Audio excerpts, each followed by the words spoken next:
사도신경 고백하심으로 9월 21일 새벽기도를 시작하겠습니다. 전능하사 천지를 만드신 하나님 아버지를 내가 믿사오며 그 외아들 우리 주 예수 그리스도를 믿사오니 이는 성령을 잉태하사 동정녀 마리아에게 나시고 본디오 빌라도에게 고난을 받으사 십자가에 못 박혀 죽으시고 장사한 지 사흘 만에 죽은 자 가운데서 다시 살아나시며 하늘에 오르사 전능하신 하나님 우편에 앉아 계시다가 저리로서 산자와 죽은 자를 심판하러 오시리라. 성령을 믿사오며 거룩한 공예와 성도가 서로 교통하는 것과 죄를 사하여 주시는 것과 몸이 다시 사는 것과 영원히 사는 것을 믿사옵나이다. 아멘. 찬송가 292장 함께 찬양하시겠습니다.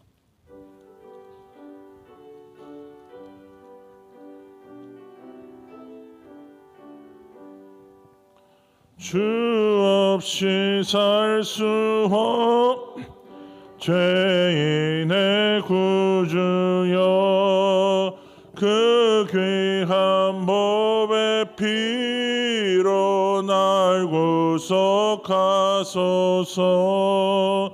구주의 사랑으로 흘리신 보혈이 내 소망 나의 위로 내 영광 됩니다. 주 없이 살 수 없네 나 혼자 못 서리. 힘없고 부족하며 지혜도 없도다. 내 주는 나의 생명 또 나의 힘이라. 주님을 의지하여 지혜를 얻으리. 주 없이 살 수 없네 내 주는 아신다.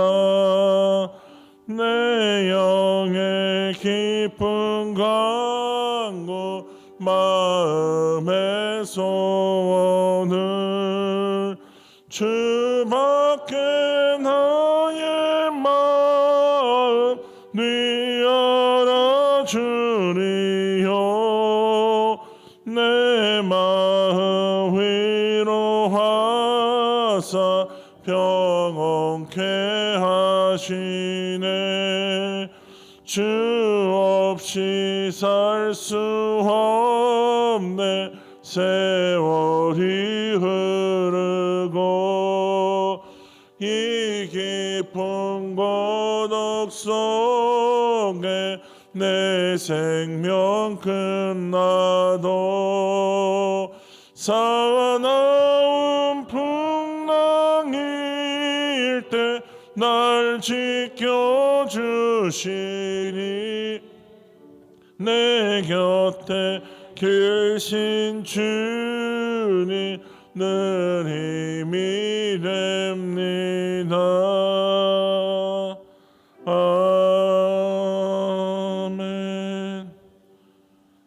408장 한 장 더 찬송하겠습니다. 찬송가 408장입니다.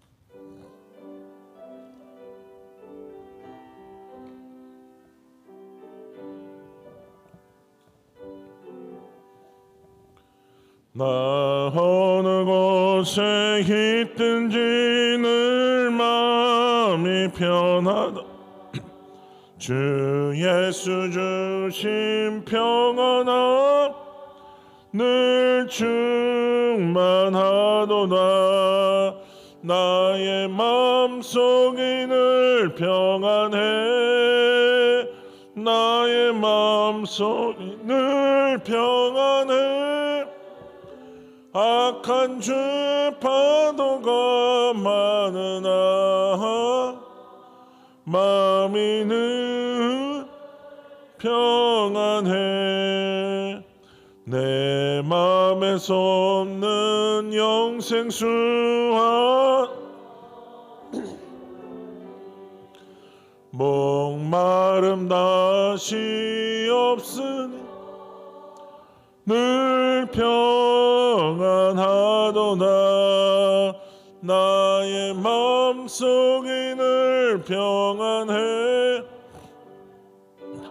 마음속이 늘 평안해. 악한 죄 파도가 많으나 마음이 늘 평안해. 참되신 주의 사랑을 영원치 못하네. 그 사랑 내 맘 여시고 소망을 주셨네. 나의 마음속이 늘 평안해. 나의 마음속이 늘 평안해. 악한 죄 파도가 많으나 마음이 늘 평안해. 주 예수 온갖 고난을 왜 몸소 당했나. 주 함께 고난 받으며 멸류가 넓겠네. 나의 마음속이 늘 평안해. 나의 마음속이 늘 평안해. 악한 죄 파도가 많으나 마음이 늘 평안해. 자, 기도하겠습니다. 좋으신 하나님, 오늘도 우리에게 새날을 주시고 또 간밤에도 눈동자와 같이 지켜주시는 은혜를 주시고 또 생명과 호흡 주셔서 하루를 믿음으로 말씀과 기도로 살게 하시니 감사함을 드립니다. 오늘도 주님의 뜻에 따라 순종함으로 복된 길 걷게 하여 주시고 하나님의 기뻐하시는 뜻이 우리를 통하여 이루어지는 거룩한 하나님의 일들을 보는 하루가 되게 하여 주시옵소서. 우리의 생각과 다르게 우리의 삶이 흘러갈 때도 많이 있지만 우리를 향한 하나님의 계획과 하나님의 인도하심은 변함이 없음을 우리가 늘 확신하는 믿음 안에 살게 하여 주시고 눈에 보이는 어려움과 또 많은 불편케 하는 관계 가운데서도 오직 주님만 바라보게 하여 주시옵소서.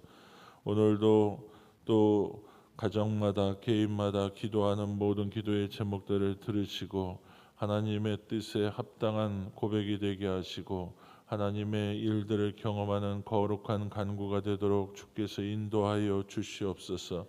질병과 또 여러 문제와 상황 가운데 간절하게 간구하는 가정 위에 특별한 은혜를 더하여 주시사 감당할 수 있는 믿음과 또 모든 문제를 풀어 가시는 하나님의 넉넉한 은혜를 경험하게 하여 주시옵소서. 오늘도 믿음으로 귀한 예물 드린 손길이 있습니다. 믿음의 고백 받으시고 하나님 나라에 쌓아지는 귀한 예물 되게 하시고 응답하시고 복되게 하여 주시옵소서. 모든 감사와 찬양 영광을 아버지께 올려드리오며 우리의 인생 전부를 통하여 합력하여 선을 이루게 하실 하나님을 기대하며 예수 그리스도 이름으로 기도하옵나이다. 아멘. 말씀 보시겠습니다. 오늘 함께 나눌 하나님의 말씀은 구약성경 창세기 26장 1절부터 22절 말씀까지입니다. 창세기 26장 1절부터 22절 말씀입니다. 제가 한 절 여러분 한 절 교독하겠습니다.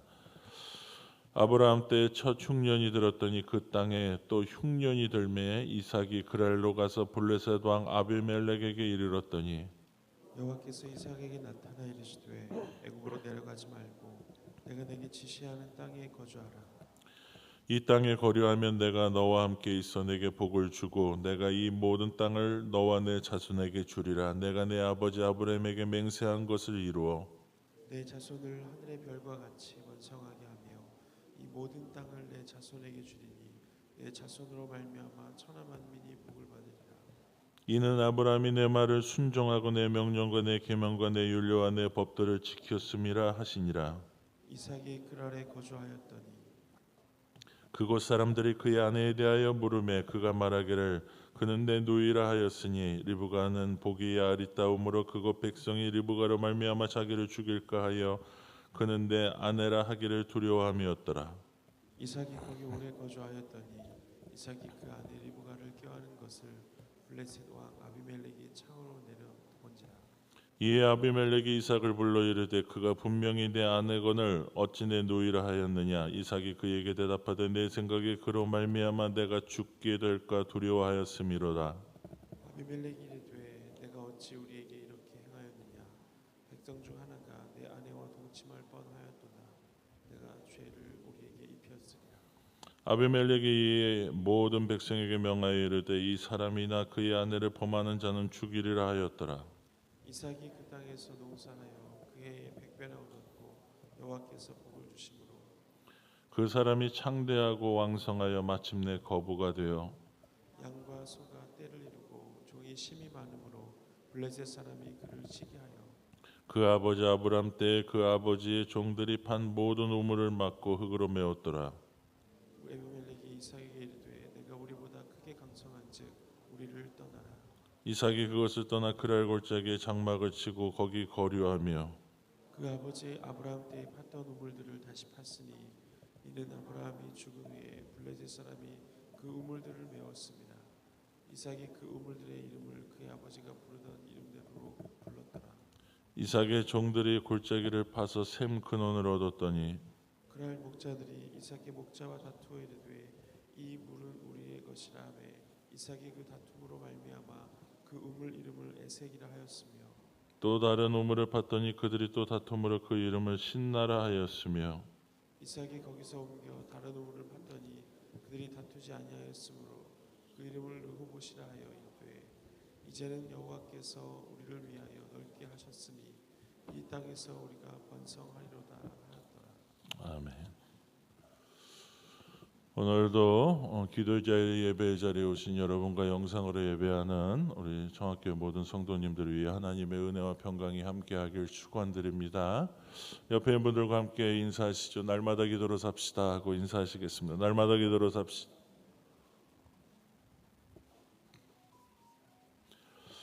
오늘은 창세기 26장 말씀 통해서 여러분과 함께 말씀의 은혜를 나누기를 원합니다. 창세기 26장에는 어떤 말씀이 있는가 보면 이 말씀 그 제목 성경을 보시면 이 1절 위에 제목에 보시면 이삭이 그랄에 거주하다라고 이렇게 되어져 있습니다. 그러니까 이삭이 거주한 곳이 어디였느냐? 원래 약속의 땅이었던 가나안이었죠. 근데 가나안에서 이삭이 그랄에 거주한다는 것은 이주를 했음을 우리에게 보여주는 것입니다. 그럼 이삭이 왜 가나안 약속의 땅에 있지 않고 그랄이란 땅으로 이주를 했느냐? 그것이 1절 말씀에 그것을 이유를 명확하게 보여주고 있습니다. 1절에 뭐라고 이야기합니까?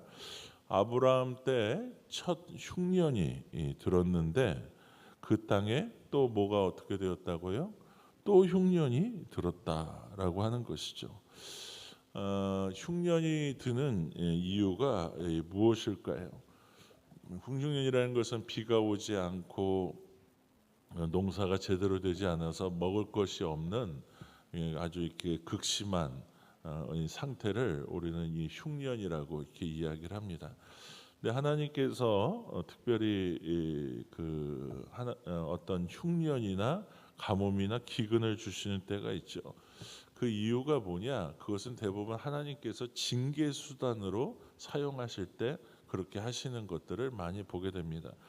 특별히 이 가나안이라고 하는 지역이 우리가 축복받은 우리가 아는 것처럼 젖과 꿀이 흐르는 그러한 이 땅입니다. 근데 왜 이 땅에 가뭄이 들고 흉년이 드느냐? 그 가나안이라고 하는 것이 땅이 풍요롭고 농사가 잘 되다 보니까 하나님을 아는 사람보다는 우리가 알고 있는 것처럼 바알이나 농경의 신인 이 바알과 아세라를 섬기는 사람들이 대부분이었습니다. 그러니까 이 우상을 섬기고 미신을 믿는 사람들이 그곳에 가득한 것이죠. 그리고 또 그것이 무엇을 이야기하냐? 이 바알과 아세라의 가장 큰 특징은 뭐냐면은 이 종교 안에 성적인 타락들을 그곳에 포함하고 있다는 것이죠. 그래서 이 바알은 남자 신이고 아세라는 여자 신이고 또 이 비가 오고 농사가 잘 되는 것이 음양의 합일에 의해서 일어난다고 해서 실제적으로 이 바알의 제사나 이런 것에는 어떤 음란한 성적인 춤과 이런 행위들이 여러분 다 들어가게 돼 있는 것입니다. 그래서 이 하나님께서는 그 우상 숭배를 하고 또 그렇게 살아가는 이스라엘 백성들이 여러분 왜 이렇게 하나님을 믿지 못하고 그렇게 우상을 섬기게 되었을까? 정말로 인간의 어떤 그런 기본적인 욕망들을 이 우상 숭배가 만족시켜 주지 않습니까? 그러니까 이스라엘 백성들이 거기 한번 빠지면 헤어나오지 못하는 거예요. 그래서 하나님께서는 그 징계의 수단으로 우리가 이 가나안 땅에도 이 흉년과 가뭄이 들게 하시는 때가 많이 있다라고 하는 것입니다. 먹을 것이 없고 농사가 잘 안 되니까 어떻게 합니까? 이삭도 어떤 생각을 하게 되느냐? 야, 우리가 이 가나안에 있지 말고 저기 이주를 하자. 그래서 원래 이삭이 가려고 했던 곳은 어디냐면은 애굽이라고 하는 곳이었습니다. 사람들이 애굽에 대한 그 뭐랄까 로망이라고 할까요? 그런 게 있었던 게 뭐냐? 이 애굽에는 이 땅이 마르고 흉년이 드는 일이 거의 없습니다. 왜 그러냐가 하면 이집트에 지금도 보면은 나일강이라고 하는 엄청난 강이 있죠. 그러한 이 강이 있기 때문에 그 물이 마른 적이 없고 너무나도 크고 풍성한 강이기 때문에 애굽에서는 농사를 실패하고 흉년이 드는 일이 아무리 가물어도 없다는 것이죠. 그래서 이 애굽은 이 모든 사람이 생각하는 풍요의 땅, 마르지 않는 땅, 뭐 그렇게 생각을 한 것입니다. 그러니까 흉년이 드니까 이 이삭도 어떻게 합니까? 지금 가나안을 떠나서 그랄로 가고 있다라고, 그랄로 가는 게 아니라 애굽을 향해서 가고 있는 것이죠. 이 모습은 우리가 이렇게 처음 성경에서 창세기에서 보는 것은 아닙니다. 왜 그렇습니까? 이전에도 아브라함도 그 땅에 거주할 때 흉년이 드니까 어디로 가요? 우리가 이 애굽으로 가려고 하는 계획을 잡고 또 애굽에 가고 또 이 그랄이란 땅에 거주하다가 이 아내였던 사라를 두 번이나 우리가 이 내 누이 동생이라고 이 속이는 그러한 잘못을 저지르게 되고 똑같이 그랄 땅에서 아비멜렉에게 이 아내를 빼앗길 뻔한 그러한 이 일이 있다는 것이죠. 그러니까 이 아버지였던 아브라함이 했던 일들을 이삭도 똑같은 좋은 일을 닮아가고 그것을 그대로 밟으면 좋은데 여러분 이 잘못된 일들을 그대로 우리가 이 이삭도 따라가고 밟아가는 것들을 우리가 보게 되는 것이죠. 우리가 한자 사자성어 가운데 반면교사라는 말이 있습니다. 무슨 말입니까? 반면교사는 우리가 이 땅을 살아가면서 물론 좋은 것들을 통해서 배워야 돼요. 그래서 모범이 되고 진리와 좋은 것들을 통해서도 배워야 되지만 그것을 진면교사라고 이야기하죠. 진리와 좋은 것 진짜를 통해서도 배우는 것이 중요하지만 반면교사 반대로 우리가 이 나쁜 것, 악한 것, 또 이런 실패 이런 것들을 통해서도 어떻게 해야 된다는 것입니까? 교훈을 받고 그러한 일도 스승으로 삼아야 된다라고 하는 것입니다. 그러니까 이 아버지였던 아브라함이 그 일들을 통해서 어떠한 경험을 했는가를 이삭이 알고 있다면 그렇게 하면 안 되는 것입니다. 그러나 뭐 이삭도 그것을 모르진 않았을 것입니다. 그러나 현실에 그런 문제를 닥치니까 뭐 어쩔 수 없다라고 이렇게 핑계를 하면서 그것을 갖다가 추진을 했다는 것이죠. 그래서 이 이삭이 원래는 애굽으로 이전을 하려고 했는데 왜요? 나일강이 있기 때문에 그렇습니다. 그런데 하나님께서 어떻게 하십니까? 3절에 보면은 그렇게 말씀을 하십니다. 3절에 보면 네가 2절부터 보시면 여호와께서 2절에 이삭에게 나타나서 그렇게 말씀하세요. 애굽 땅으로 내려가지 말라. 내가 내게 지시하는 땅으로 가라라고 이야기를 하는 것이죠. 그래서 이삭이 애굽으로 가다가 갑자기 이제 멈추게 되죠. 그래서 멈춘 땅이 어디냐? 그것이 아버지가 머물렀던 그랄이라고 하는 블레셋의 땅인 것을 우리가 보게 됩니다. 원래 하나님의 약속은 무엇입니까? 그곳에 흉년이 들어도 3절에 보시면 그 땅에 네가 거하면은 내가 너와 함께 있어. 가장 확실한 약속 아닙니까? 내가 너와 함께 있어서 너에게 복을 주고 내가 이 땅의 모든 땅과 너와 내 자손에게 내 아버지 아브라함에게 맹세한 것들을 내가 그대로 이루어 줄 것이다 라고 이렇게 이야기를 하죠. 그러면서 다시 한번 4절에 보면 뭐라고 이야기하느냐? 여러분 아브라함에게 주셨던 약속을 한 번 더 확증해 주십니다. 내 자손을 하늘의 별같이 번성하게 하고 이 모든 자손 땅을 내 자손에게 줄 것이다. 그래서 내 자손으로 말미암아 천하 만민이 복을 얻을 것이다. 새로운 약속이 아닙니다. 아브라함에게 주셨던 그 언약이죠. 아브라함에게 있었던 계약을 그대로 하나님께서는 확증하여 주시는 것이죠. 하나님은 어떤 분이십니까? 말씀하신 대로 약속하신 대로 꼭 그 지키시는 분이세요.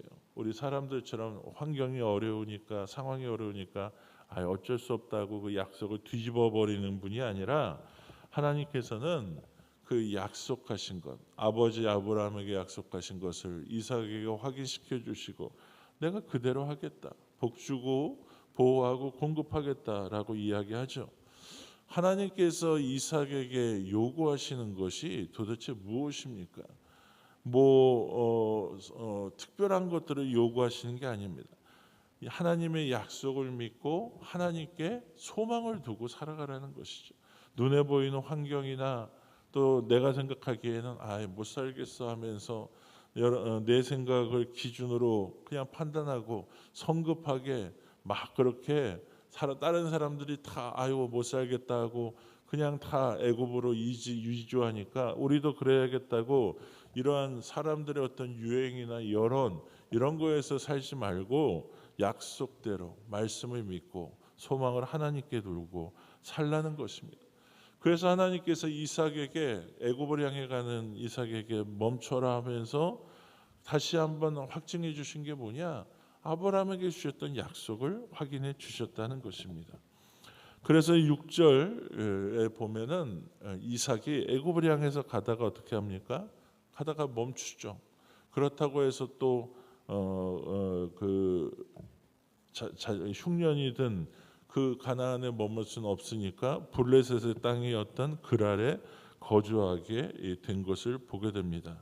하나님의 나타나셔서 하신 말씀 때문에 애굽으로는 가지 못하고 또 차마 인간적인 생각으로 가나안으로 돌아가지도 못하고 그래서 해안가의 나라였던 블레셋의 땅에 그랄에 머물게 된 것입니다. 그런데 그곳에 머무는 동안에 또 이삭이 어떠한 염려와 근심에 휩싸이게 됩니까? 아브라함이 걸었던 그 길을 똑같이 걷고 있어요. 7절에 보시면은 그 그랄 사람들이 그의 아내 이삭의 아내 리브가에 대한 관심을 가지는 것이죠. 그래서 그것에 대해서 자꾸 묻는 것입니다. 왜 그랬을까요? 여기 성경에서 이야기하는 것처럼 리브가가 아름답고 예뻤기 때문에 그렇습니다. 아름다우니까 자꾸 관심을 갖고 묻는 것입니다. 이것이 지금 시대에는 자랑스럽고 그런 일이 되겠지만 이 당시에는 엄청난 두려움을 주는 일이었다는 것이죠. 왜 그렇습니까? 관심을 갖는다는 것은 내가 그것을 힘으로 빼앗을 수도 있다는 그러한 선전포고와도 같은 이야기였다는 것이죠. 실제로 고대 근동에서는 어떤 일이 있었느냐? 여성들의 그 위치와 권위가 과거에는요 물건 취급을 받았어요. 재산이었습니다. 우리 고대 모든 상황들이 다 그랬죠. 여성들이 다 그렇게 취급을 받았어요. 사람 숫자에도 못 들어가고 그 말이나 낙타나 이런 양과 같은 재산의 목록에 들어간 것입니다. 그러다 보니까 여성을 재산이나 물건으로 취급하다 보니까 어떻게 해요? 저 사람이 좋은 물건 있으면, 내가 힘이 있으면 그 힘을 동원해서 그것을 가져오고 뺏을 수 있다고 대부분 생각을 한 것입니다. 그렇기 때문에 낯선 땅, 내가 살던 고향도 아니고 그런 낯선 땅에서 자기 아내에 대해서 계속 물으니까 아브라함 때도 그랬죠. 두려운 거예요. 그래가지고 어떻게 하는 겁니까? 거짓말을 하게 되는 것이죠. 이 여인은 내 여동생이고 그러니까 신경 쓰지 말고 관심 갖지 말라는 것입니다. 남편이라고 하면은 자기를 죽이고 이 아내를 빼앗아 갈까봐 두려움 가운데 이렇게 이야기를 하는 것입니다. 그렇게 거짓말을 하고 나서도 평안합니까? 성경이 증언하는 것은 7절에 두려워했다라고 이야기하죠. 이 두려움 가운데 이 이삭은 불완전한 모습 가운데 그랄 땅에 살게 됩니다. 그곳에서도 결코 자유롭지 않다는 것이죠. 순간의 위기는 모면할 수 있을지 몰라도 여러분, 우리가 정직하지 못하면요 늘 두려움이 생겨요. 언제 이게 드러날까 하는, 그것이 죄가 주는 죄의 특성인 것이죠.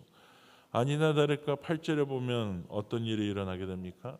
그곳에 있던 남자들이 리브가에 대해서 늘 관심을 가지고 있었는데 어느 날 그 그랄 쪽 지역의 왕이었던 아비멜렉이 8절에 보면은 그 아내 리브가를 껴안는 것을 블레셋 왕 아비멜렉이 창으로 내다본지라라고 이야기하는 것이죠. 아마 이 아비멜렉도 그 아리따웠던 리브가에 대한 관심이 많았던 것 같습니다. 그래서 그가 어떻게 하고 있습니까? 늘 관심을 가지고 보고 있었는데 어느 날 아브라함이 아니라 이삭이 이 리브가를 껴안는 것을 본 것이죠.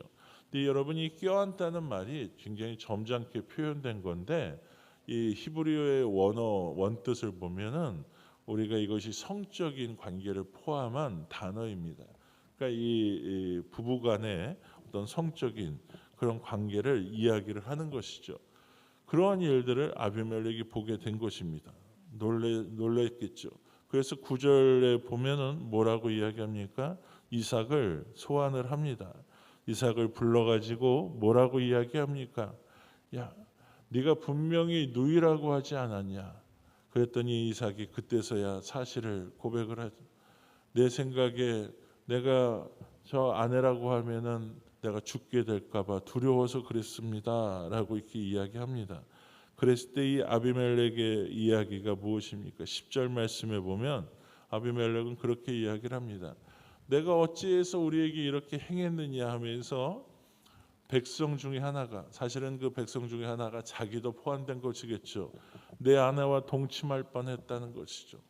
그래가지고 그러면서 했던 말이 네가 죄를 우리에게 입혔으리라. 죄를 짓도록 원인을 제공하고 죄를 짓도록 실족하게 만들었다라고 하는 이 이야기를 하는 것입니다. 여러분, 이 아비멜렉의 이야기는 굉장히 우리에게 오늘 주는 교훈이 있다는 것입니다. 그게 무슨 말입니까? 오늘날에도 하나님의 백성들이, 그리스도인들이요, 여러분들이 믿음으로 정직하게 말씀으로 살지 않으면은 어떤 일들이 일어나요? 죄를 짓게 하는 일들이 일어나는 것입니다. 나는 아무 일들도 안 했는데요. 아니에요. 거짓말 하나가 가져오는 파장들이 있고요. 죄를 만드는 것들이 있고요. 여러분, 모든 것들이 내가 하나님 앞에 정직하고 바르게 살지 않고 말씀대로 살지 않을 때 문제가 되는 거예요. 여러분들이 한번 지금까지의 삶을 한번 잘 돌아보시기 바랍니다. 말 한마디가 별거 아닌 것 같지만은 그 말 한마디가 사람을 죽이기도 하고 살리기도 하고요. 믿음에서 떠나가기도 한다는 것입니다. 이유 없는 여러분 그것이 과장과 그런 것이 되는 때가 있죠. 사실이 아닌데 이런 아주 작은 것들인데 거기에다가 뭐 말이 옮겨지면서 덧붙여져요. 그러면서 누군가에게 전해졌을 때는 정말로 별것 아닌 것이 엄청난 문제가 되면 그 이야기를 다시 들었던 당사자는 여러분 정말 큰 절망과 상처를 경험하게 되죠. 그래서 신앙에서 떠나고 뭐 심한 경우는 죽음에까지 이르게 되는 게 아닙니까? 말 한마디가 뭐 별거고 거짓말이 별거라고 여러분 생각할지 몰라도 여러분 그것은 굉장히 큰 문제라는 것입니다. 아비멜렉이 이삭에게 주는 교훈이 무엇입니까? 하나님께서 어쩌면 직접 하시는 말씀이에요. 내가 우리를 죄에 빠지게 할 뻔했다는 것입니다. 그 일들의 원인과 모든 것 실족할 그런 조건들을 제공했다는 것입니다. 이삭은 계속 뭐라고 이야기해요? 아유, 저는 두려워서 그랬어요. 저는 이게 사람들이 나를 죽일까봐 그랬어요.라고 이야기를 하죠. 여러분, 우리가 기억해야 될 가장 중요한 게 무엇입니까?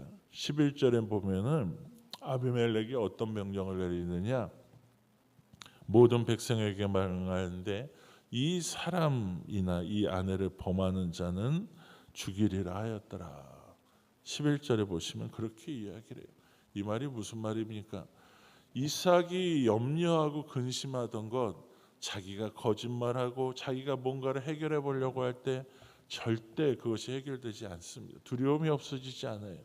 그런데 이것은 하나님의 전적인 개입이죠. 위기의 순간에 전적으로 개입하게 하셨을 때, 또 아비멜렉이 그것을 보게 하시고, 또 아비멜렉의 마음을 그렇게 아브라함 때와 같이 그렇게 만들어 주셔서 오히려 이 모든 것들로부터 보호를 받게 되지 않습니까? 왜 이삭이 아브라함 아버지의 그러한 일들을 들었고 그렇게 했을 텐데 왜 똑같은 실수를 반복하게 될까요? 무슨 말인가 하면요, 신앙은요 이론이 아닙니다. 신앙은 여러분들이 수없이 예배를 드리고 말씀을 뭐 수백 편을 듣고 여러분들이 그렇게 해도 기도해도 가장 중요한 건 뭐냐면 말씀을 많이 듣는다고 해서 그것이 내 것이 아니라는 거예요. 내 신앙이 아니라는 것입니다. 어떤 게 내 신앙이 되고 내 말씀이 됩니까? 실제로 살아가면서 부딪히고 그것이 시행착오를 경험하기도 하지만 순종해서 경험한 그 말씀, 체험된 말씀이 진정한 내 말씀인 줄 믿습니다. 그래서 우리가 고난이 있을 때, 질병에 걸렸을 때, 소망이 없고 포기하고 싶을 때 그때 무엇을 사용해야 돼요? 하나님의 말씀이 생각나야 하는 것입니다. 말씀의 약속을 믿고 정직하고 바르게 반응하고 하나님의 길을 선택하는 것입니다. 그 말씀을 사용하고 붙들고 순종할 때 그것이 진정으로 내 것이 되고 여러분 신앙의 뿌리가 되어지는 것입니다. 여러분 신앙이 그때서야 성장하는 거예요. 평생 몇십 년 동안 말씀만 수백 수천 개를 듣고 한 번도 내 무릎을 쳐서 복종하고 순종치 않았다면 여러분 그 말씀은 여러분의 것이 아니에요. 지식일 뿐이고 그것은 하나의 이론일 뿐이라는 것입니다. 그래서 뭐라고 합니까? 시편 119편 71절에 보면 이런 이야기를 해요. 시편 기자가 이야기하는 119편 71절입니다. 한 목소리를 읽어보겠습니다. 시작. 고난당한 것이 내게 유익이라. 이로 말미암아 내가 주의 율례들을 배우게 되었나이다. 고난당한 것이 어떤 사람에게는 여러분 불리한 일이 될 수도 있습니다. 그런데 어떤 사람에게는 그것이 유익이 되기도 하죠. 그 유익과 그렇지 않은 것의 차이가 어디서 오는 것입니까? 하나님의 말씀을 배우게 되고 그것을 통하여 하나님에 대해서 깨닫게 되었다면 고난이나 여러분 뭐 질병을 비롯하여 삶의 모든 문제가 결코 헛되지가 않아요. 그런데 여러분들이 이 말씀에 대한 바른 순종과 반응이 없으면은 그것은 여러분 헛된 일이라는 것입니다.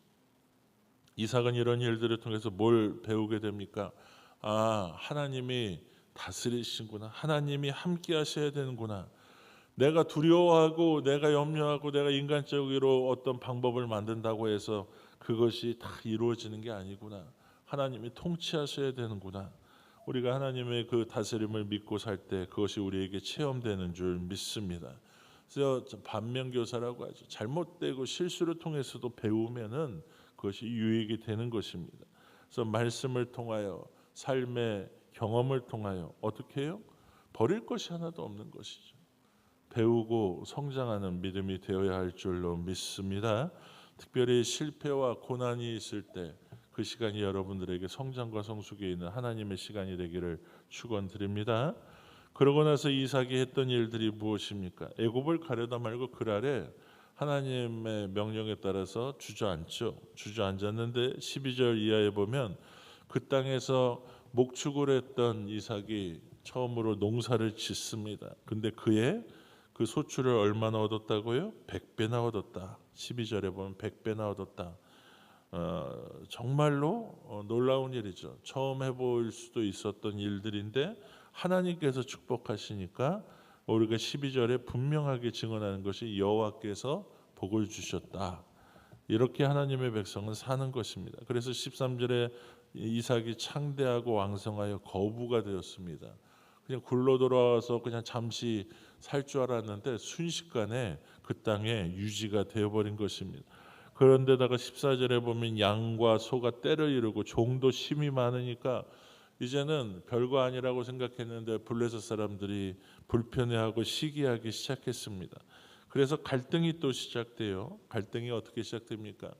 양과 소들이 먹는 풀의 양도 많고 특히 농사질 때 물이 많으니까 물이 중요하니까 15절에 보시면 그 아브라함의 때 팠던 우물들을 이삭이 다시 기억을 되살려서 파서 농사를 짓고 그렇게 했었는데 이 양들을 먹이고 그것을 메우고 또 갈등을 이 블레셋 사람들이 유발하는 것이죠. 우리 땅이다라고 하는 것입니다.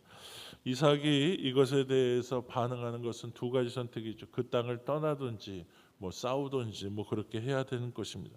이삭은 그것에 대해서 어떻게 했습니까? 그냥 내가 신앙적으로 반응할 것이냐, 편리하게 그냥 인간적인 방법으로 싸우든지 떠나든지 할 것이냐, 두 가지의 선택이 있겠죠. 근데 이 이삭은 그 이전의 사건을 통해서 그래도 한 단계 성숙한 믿음이 있었습니다. 하나님께서는요 부족한 순종도 기뻐하신다는 것입니다. 그래서 어떻게 해요? 이삭은 그 우물 하나 파는 게 여러분 얼마나 힘들겠습니까? 지금은 기계로 파는데도 저도 시골에서 목회할 때 한번 지하수를 파본 적이 있는데 기계로 파도 힘들어요. 막 가다가 이게 안 나오면 안반을 뚫어야 되고 그렇게 힘든데 그것을 사람이 판다고 한번 생각을 해보십시오. 그게 보통 쉬운 일이 아니에요. 그래서 우물을 팠는데 그것이 갈등이 생기니까 이삭은 그것을 그냥 내어놓습니다. 그래서 여러분 그것으로 인해서 자꾸 목자들 사이에 다툼이 생기니까요. 20절에 보면 어떻게 됩니까? 우물을 자꾸 메우고 이런 갈등이 생기니까 팠다가 또 이 그랄 목자들이 내 거다라고 하니까 그래 니네 가져라 하면서 그 우물을 뭐라고 하냐? 에색이라고 이야기하죠. 에색은 무슨 뜻입니까? 갈등과 분쟁이란 뜻이에요. 갈등과 분쟁이 일어나니까 그래 맞서 싸우지 않고 그냥 너 가져라 라고 이렇게 이야기하는 것이죠. 그래서 20절에 보면 그 우물의 이름을 뭐라고요? 에색이라고 하였다 라고 하는 것이죠. 21절에 보면 또 이삭은 싸우지 않고 다른 데서 우물을 팠는데 또 다툼이 생겼어요. 이번엔 신나라고 이야기를 하는 것입니다. 신나라는 말은 대적하다, 반대하다라는 뜻이에요. 그렇게 아직도 반대하고 시비를 걸고 그러니까 싸우는 것들을 택하지 않고 이삭이 어떻게 합니까? 그래 그것도 니네 가져 라고 하고 또 옮겨가는 것이죠. 그리고 22절에 보면 거기서 또 옮겨 다른 우물을 팠더니 여러분 생각을 해보십시오. 기계로 파도 힘든데 사람을 통해서 그 우물을 하나 파고 회복하는 게 보통 일이겠습니까? 쉬운 일이 아니에요. 그러나 재산적인 손해와 인력과 수많은 어려움과 손해가 있었지만 싸우고 여러분 그것으로 인해서 떠나는 것이 아니라 이삭은 하나님께 지혜를 구했을 때 이것은 싸울 일이 아니라는 것이죠. 그냥 주라고 하신 것입니다. 그래서 준 것이죠. 그리고 자꾸 해서 그 우물 이름이 에스엑 신나 분쟁이 생기고 반대하면 그래 니네 가져라고 하면서 또 다른 것을 옮겼죠. 그리고 우물을 다시 22절에 보면 팠더니 그곳에 이름을 르호봇이라 했다. 더 이상 다투지 않은 것입니다. 르호봇이라는 이름이 무엇입니까? 하나님께서 지경을 넓게 하셨다. 우리의 이 장소를 넓게 하셨다는 뜻입니다. 우리가 여기서 이제는 번성하리로다라고 하는 것이죠. 이삭이 선택한 게 무엇이에요? 하나님의 말씀에 그런 앞선 경험을 통해서 순종하는 길을 택한 것입니다. 억울하죠. 우물을 내가 팠는데 그것을 자기 거라고 주장하면 내가 종도 많고 힘도 이제는 생겼는데 한번 싸워봐 할 수 있는 것이죠. 그러나 힘이나 세상의 논리와 방법을 택하지 않고 이때는 하나님께 순종을 한 것입니다. 그랬을 때 하나님께서 우물을 그 르호봇이라는 우물을 봤을 때 더 이상 다툼이 없어지니까 함께 잘 살게 된 것이죠. 그래서 그곳 이름을 하나님께서 우리의 장소와 공간을 넓혀 주셨다 해서 르호봇이라고 하고 그곳에서 더 큰 은혜를 번성을 경험하게 된 것입니다. 하나님의 백성이 사는 방법은 이러한 것입니다. 하나님께서 우리의 삶에 고난을 주실 때도 있어요. 그러나 축복을 주실 때도 있어요. 그러나 축복을 잘못 사용하면 그것이 여러분에게 독이 되기도 하고 고난을 반대로 잘 사용하면 여러분들에게 유익이 되기도 하는 줄 믿습니다. 중요한 건 무엇입니까? 하나님께 모든 것이 있다는 것이죠. 그래서 야고보서 1장 5절에 우리가 하나님께 늘 어떻게 해야 합니까? 하나님께 지혜를 구하는 거예요. 함께 읽어보겠습니다. 야고보서 1장 5절 시작. 너희 중에 누구든지 지혜가 부족하거든 모든 사람에게 후히 주시고 꾸짖지 아니하시는 하나님께 구하라. 그리하면 주시리라. 아멘. 여러분 우리가 지혜가 부족할 때마다 하나님 앞에 구하고 하나님의 인도하심을 받게 되기를 축원드립니다.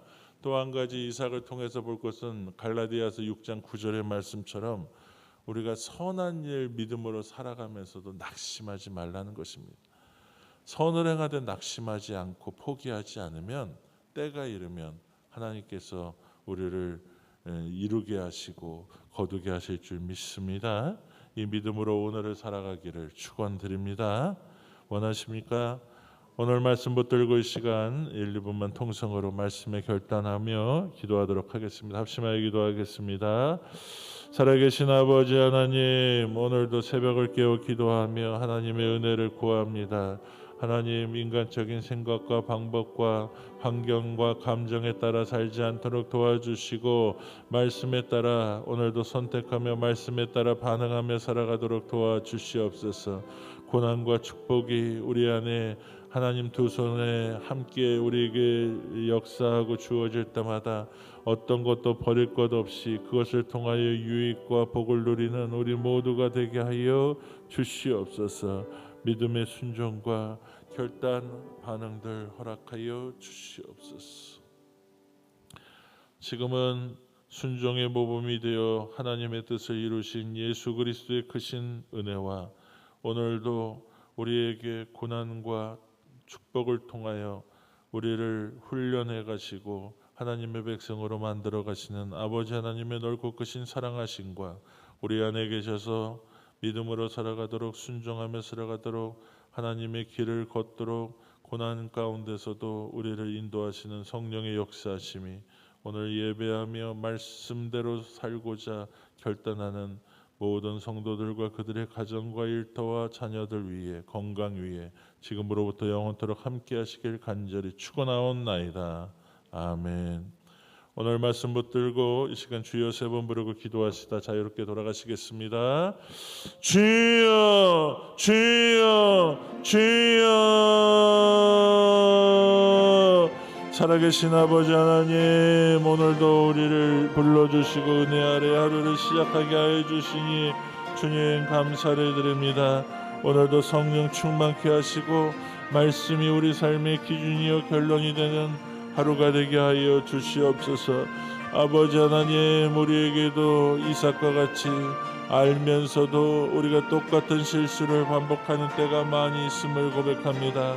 아버지 아브라함의 모습을 알고 보았음에도 자신도 그런 실수를 저지르는 것들, 하나님 우리에게 주신 말씀, 하나님이 모든 것이 순종과 행함을 통하여 내 것이 되고 내 말씀이 되는 줄 믿습니다. 오늘도 기도할 때 주님께서 분명하게 확증하여 주시고 르호봇의 은혜를 더하여 주시옵소서. 하나님 우리가 진정으로 우리가 환경과 감정에 따라서 선택하지 않게 하여 주시고 하나님의 말씀에 따라 바르게 선택할 수 있는 믿음 되게 하여 주시옵소서. 아버지 하나님 우리의 연약함과 허물을 하신 하나님, 우리에게 하나님께서 어려움을 주실 때도 그것을 통해서 배우고 깨닫는 반면교사의 믿음이 되게 하여 주시옵소서. 고난이 있을 때도 유익이 되게 하여 주시옵소서. 하나님 고난을 통해서 하나님의 말씀과 뜻을 분별하고 알게 하여 주시옵소서. 하나님의 축복을 주실 때에도 그것이 하나님 우리의 욕심과 사람과의 분쟁과 하나님이여 많은 적을 만드는 축복이 오히려 무서운 독이 되지 않도록 그것을 잘 관리할 수 있게 하여 주시옵소서. 우리에게 르호봇의 은혜를 더하여 주시옵소서. 우리의 지경을 넓혀 주시옵소서. 하나님 우리의 믿음의 지경을 넓혀 주시고 관계의 지경을 넓혀 주시고 우리에게 아버지 하나님 모든 사명을 감당할 수 있도록 하나님 우리에게 모든 우리의 믿음과 순종의 지경을 넓혀 주시옵소서. 하나님 그리함으로 많은 사람들을 품을 수 있게 하여 주시고 아버지 하나님 많은 사람들을 축복하는 축복의 통로가 되게 하시고 많은 사람들을 향한 하나님의 귀한 믿음의 사람들이 되어지도록 은혜와 복을 더하여 주시옵소서. 주님 원합니다. 주님 원합니다. 주여 함께 하시고 인도하시고 복의 복을 더하여 주시옵소서. 기름 부어 세워주시고 하나님의 은혜와 복이 우리 안에 흘러가도록 우리의 믿음의 지경을 넓혀 주시옵소서. 하나님 고난뿐 아니라 축복을 통해서도 배우게 하여 주시옵소서. 아버지 하나님이여 우리가 진정으로 말씀으로 살아가므로 우리 삶에 인도하시고 회복하시며 치유하시는 형통의 은혜를 우리가 경험하게 하여 주시옵소서. 우리가 믿음으로 순종하며 최선을 다해 나갈 때 응답하시고 인도하실 줄 믿습니다. 아버지여 가정마다 기도하는 기도의 제목들이 있습니다. 하나님 기도할 뿐 아니라 깨닫게 하신 것을 분명하게 순종케 하시고 아버지 하나님 역사하여 주셔서 우리를 통하여 하나님의 일하심이 나타나게 하여 주시옵소서. 우리가 그동안 믿음으로 살아오면서도 하나님의 에셋과 같고 신나와 같은 삶이었음을 고백합니다. 가는 곳마다 하나님 문제를 일으키고 갈등을 일으키는 그러한 존재가 되지 않게 하여 주시고 하나님 우리가 세상을 향한 많은 사람들을 향한 르호봇의 사람이 되게 하여 주시옵소서. 우리의 지경을 넓혀 주시옵소서. 아버지 하나님 그리하여서 하나님의 은혜와 하나님의 나라가 우리 안에 하나님의 이루어진 일들을 보게 하시고 우리에게 주셨던 사명처럼 누군가에게 의미가 되고 축복의 통로가 되고 살리는 거룩한 믿음이 되어지도록 우리를 사용하여 주시옵소서. 오늘도 건강과 또 우리의 모든 것 주님께 맡겨드립니다. 기도하며 순종하는 모든 이들에게 하나님의 자비와 긍휼과 은혜를 충만히 더해 주시옵소서. 주님 필요합니다. 주님 원합니다. 아버지 하나님 이삭이 그랄 땅에서 경험했던 축복과 모든 문제가 그들에게 교훈이 되고 하나님 그의 신앙의 밑바탕이 되었던 것처럼 우리도 하나님께서 주시는 때로는 형통과 축복 고난이 우리 안에 우리를 겸손케 하며 하나님을 경험하게 하는 축복의 통로요 도구가 되어지도록 주여 도와 주시옵소서. 주여 역사하여 주시옵소서. 주님 원합니다. 주님 원합니다. 주여 함께하여 주시옵소서. 하나님의 은혜들을 우리에게 충만케도 하시고 거룩하게 하시고 온전케 하여 주시옵소서. 주여 원합니다.